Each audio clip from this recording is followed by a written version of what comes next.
속보, PSG 나세르 회장 인터뷰. 솔직히 이강인과 6년은? 파리의 왕자 이강인 향해 PSG 나세르 회장 단독 인터뷰 재조명 파장. 이강인에게 필요한 건 그저 그라운드 위에 서는 것이었다. 파리 생제르맹은 24일 한국 시간 프랑스 파리의 파르크 데 프랭스에서 열린 몽펠리에와의 2024-25 프랑스 리그앙 2라운드 홈 경기에서 6대0 대승을 거뒀다. PSG는 지난 르아브르와의 1라운드 4대1 대승 이후 몽펠리에전까지 6대0 대승을 해내며 개막 2연승을 달렸다. 그리고 돋보인 건 2경기 연속 득점한 이강인이었다. 그는 몽펠리에전에서 선발이 아닌 벤치 출발이었으나 결국 골맛을 봤다. 유독 몽펠리에에 강했던 이강인이기에 벤치 대기는 아쉬운 일이었다. 더군다나 르아브르전에서 리그앙 공식 1호 골의 주인공이 됐기에 섭섭한 순간이기도 했다. 그러나 이강인에게 있어 중요한 건 그라운드 위에 서는 것이었고 그렇게 그는 득점으로 답했다. PSG는 골키퍼 돈나룸마를 시작으로 하키미 마르키뇨스 파초누누 멘데스 비티냐 주앙 네베스 자이르 에메리 덴벨레 아센시오 바르콜라가 선발 출전했다. 몽펠리에는 골키퍼 르콩트를 시작으로 사코 사냥 오메라기 치쿠야 테차 토쇼타르 페리사 바니에노르 당카즈리가 선발 출전했다. PSG는 몽펠리에를 상대로 경기 내내 압도했다. 전반 4분 만에 바르콜라의 선제골이 나왔고 24분 아센시오가 추가골을 터뜨리며 좋은 출발을 보였다. 후반에도 PSG가 경기를 지배했다. 후반 53분 바르콜라의 멀티골. 그리고 58분과 60분 하키미, 자이르 에메리의 연속 득점이 이어지며 5대0으로 달아났다. 기다리던 이강인은 후반 62분 덴벨레와 교체되어 그라운드를 밟았다. 후반 64분 멋진 드리블과 함께 중거리 슈팅으로 옆그물을 때리며 자신의 발끝은 여전히 뜨겁다는 것을 증명했다. 다시 한번 기회가 왔다. 후반 82분 하키미의 패스를 받은 이강인은 감각적인 중거리 슈팅으로 르콩트가 반응할 수도 없게 만들었다. 그렇게 PSG의 6번째 골을 신고했다. 후반 88분에는 콜로 무아니의 침투를 정확하게 파악. 멋진 패스로 득점 기회를 만들기도 한 이강인이다. 그만큼 짧은 시간에도 그의 플레이는 빛났다. 이강인은 지난 2023에서 24 시즌 몽펠리에와의 2차례 맞대결에서 모두 득점한 바 있다. 리그앙 및 PSG 입성 후 첫 리그골. 그리고 2023 AFC 카타르 아시안컵 이후 복귀골 모두 몽펠리에전에서 나왔다.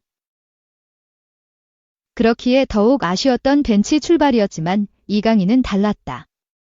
그는 경기 전 프랑스 축구연맹과의 인터뷰에서 지난 시즌 몽펠리에를 상대로 2골을 넣을 정도로 운이 좋았다. 그렇기에 내게 있어 특별하다. 이 경기에 출전할 수 있기를 바라며 항상 그랬듯 승리를 위해 돕고 싶다고 말했다. 선발이 아니라는 아쉬움은 분명히 있지만 결국 이강인은 PSG의 승리를 위해 뛰었다.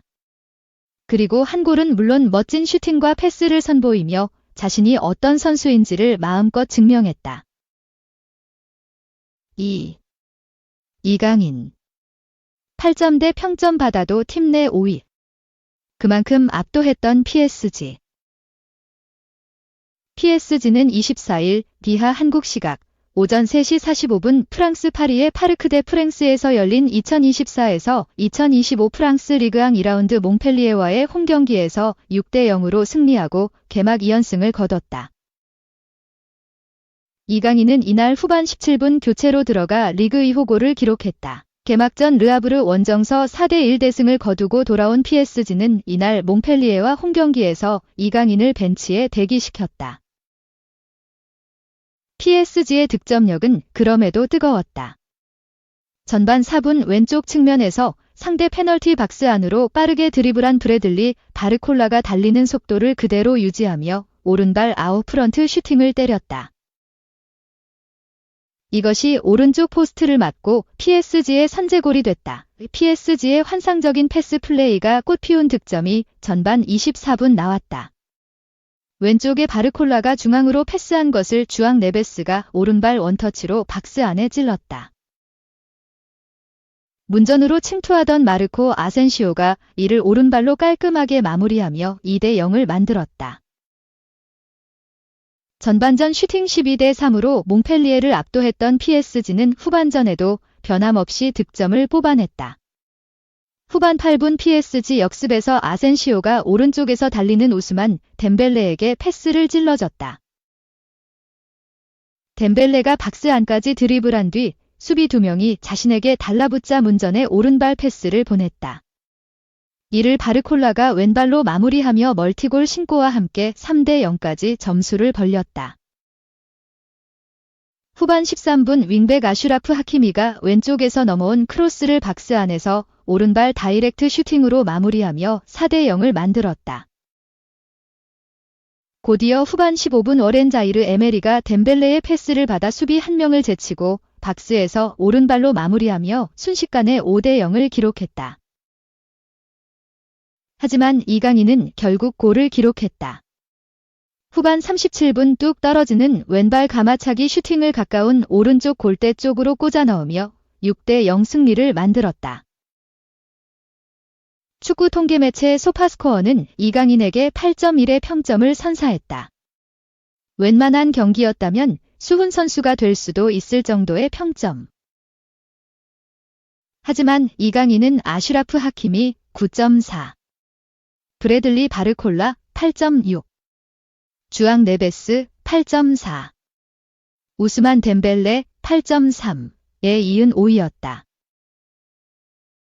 이강인이 교체로 나와 출전 시간이 짧기도 했고 PSG가 워낙 압도적인 경기를 펼친 탓에 선수들의 평점이 대체로 높았다. 3. 손흥민. 우승하면 해리 케인 넘어 토트넘 레전드 왕. 트로피통에 폭언 악담 혹평 날린다. 토트넘 호스퍼 주장 손흥민이 토트넘 레전드가 되기 위해 해리 케인, 바이에른 뮌헨과 함께 했을 때도 얻지 못했던 트로피를 겨냥했다. 글로벌 매체 골은 23일 한국 시간 손흥민은 토트넘에서 해리 케인의 유산을 뛰어넘는 것을 목표로 하면서 토트넘 레전드가 될 수 있는 방법을 공개했다라고 보도했다. 매체에 따르면 최근 손흥민은 영국 공영방송 BBC와의 인터뷰에서 토트넘의 레전드가 되고 싶다고 말해 눈길을 끌었다. 손흥민은 토트넘에서 어떤 유산을 남기고 싶은지에 대한 질문에 전설적인 선수로 남고 싶다라며 10년 동안 한 팀에 있었다는 건 훌륭한 노력이 있었다고 생각한다. 일관성을 유지해야 하고 팀에 뭔가를 돌려줘야 한다라고 말했다. 다만 아직 토트넘 레전드로 불리기에는 시기상조라고 했다. 손흥민은 난 여전히 내가 이 팀의 레전드라고 생각하지 않는다. 토트넘에서 우승하고 싶다고 말한 적이 있는데 그렇게 해서 레전드로 불린다면 정말 행복할 것 같다라고 밝혔다. 이어 난 트로피를 얻기 위해 토트넘에 합류했다. 올해는 특별한 시즌을 만들 수 있기를 바란다라고 덧붙였다. 개인적인 목표에 대해선 내가 어디에 있어야 한다는 목표는 세우지 않는다. 내가 10골이라고 말했는데 6경기 만에 10골을 넣어서 목표가 끝났다고 상상해보라. 충분하다고 느끼지 않을 거다. 난 최대한 밀어붙이고 싶다라며 팀으로든 개인으로든 모든 면에서 최대한 높이 올라가고 싶다. 그럼 우리가 어느 위치까지 도달했는지 알게 될 것이라고 강조했다. 지난 시즌 주장 완장을 차고 뛴 소감도 밝혔다. 손흥민은 좋은 경험이었다. 지난 1년간 많은 걸 배웠다. 프리미어리그 팀의 주장이라는 자리는 많은 책임감을 수반한다. 난 여전히 배우고 있다. 쉽지는 않지만 좋은 일이고 매우 중요한 일이다라고 전했다. 그러면서 내가 팀에서 가장 말 많은 사람은 아니지만 내가 말이 많아야 한다면 기꺼이 그렇게 할 수 있다라며 좋은 행동으로 좋은 본보기가 되고 싶다. 우리 팀에 젊은 선수들이 많기 때문에 주장인 내가 옳은 일을 하면 선수들도 같은 행동을 할 것이라고 말했다. 더불어 경기장 밖에서도 좋은 행동을 하려고 노력하는데 선수들이 잘 따라줘서 정말 감사하게 생각한다라고 했다. 2015년에 합류한 손흥민은 이견의 여지가 없는 토트넘 역대 최고의 선수 중 한 명이다. 지난 9년 동안 그는 토트넘 통산 409경기 162골 84도움을 기록했다. 토트넘 역대 14번째로 통산 400경기 출전한 선수가 됐고 구단 최다 득점 5위에 오르며 구단 역사에 이름을 남겼다. 토트넘에서 손흥민은 많은 기록을 남겼다. 2021에서 22 시즌 아시아 선수 최초로 프리미어리그 득점왕을 차지했고 지난해 여름엔 비유럽 선수들 중 최초로 토트넘 주장으로 선임됐다. 토트넘 주장으로서 그는 지난 시즌 프리미어리그에서 17골 10도움을 올리며 구단 기대에 부응했다. 많은 이들이 손흥민을 토트넘 레전드로 여기고 있지만 정작 손흥민은 트로피를 얻기 전까지 자기 자신을 구단 레전드로 여기지 않기로 했다. 이를 두고 지오에이엘은 만약 손흥민이 토트넘에서 트로피를 들어 올린다면 해리 케인을 뛰어넘을 수 있다고 주장했다. 케인은 자타공인 월드 클래스 공격수이자 토트넘 역대 최고의 선수이다. 그는 2013년 토트넘 1군에서 뛰기 시작한 이후 435경기에 나와 280골 64도움을 기록하며 구단 역사상 가장 많은 골을 터뜨렸다. 그러나 케인은 토트넘에서 10년을 뛰는 동안 어떠한 트로피도 들어 올리지 못했고 준우승만 4번을 했다. 2번의 리그컵 2014-15, 2020에서 21 시즌 모두 준우승했고 2018에서 19 시즌엔 UEFA 챔피언스리그 결승전에 올라갔지만 리버풀에게 패했다. 2016에서 17 시즌 땐 프리미어리그 2위를 차지했다. 무관이 길어이자 케인은 지난해 여름 유소년 시절부터 함께한 토트넘을 떠나 독일 분데스리가 명문 바이에른 뮌헨으로 이적했다. 토트넘은 월드 클래스 공격수 케인이 있을 때도 우승컵을 들어 올리지 못했다. 그렇기에 만약 손흥민이 이번 시즌을 포함해 향후 토트넘 주장으로서 트로피를 들어 올린다면 케인의 위상을 뛰어넘을 가능성이 있다. 손흥민은 2024에서 25 시즌 개막을 앞두고 진행한 맨인 블레이저와의 인터뷰에서도 트로피에 대한 갈망을 드러냈다. 그는 내 마음속에는 단 한 가지 생각만 있어서 대답하기 쉽다. 우승하고 싶다. 트로피를 얻고 싶다라며 팀의 성공을 가져다주는 트로피.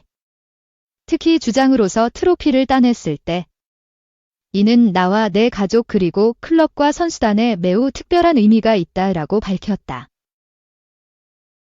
이어 난 우승을 위해 무엇이든 할 것이라며 난 지금 토트넘에서 나 자신을 전설이라고 부르지 않는다. 난 무언가를 얻고 싶다라고 덧붙였다.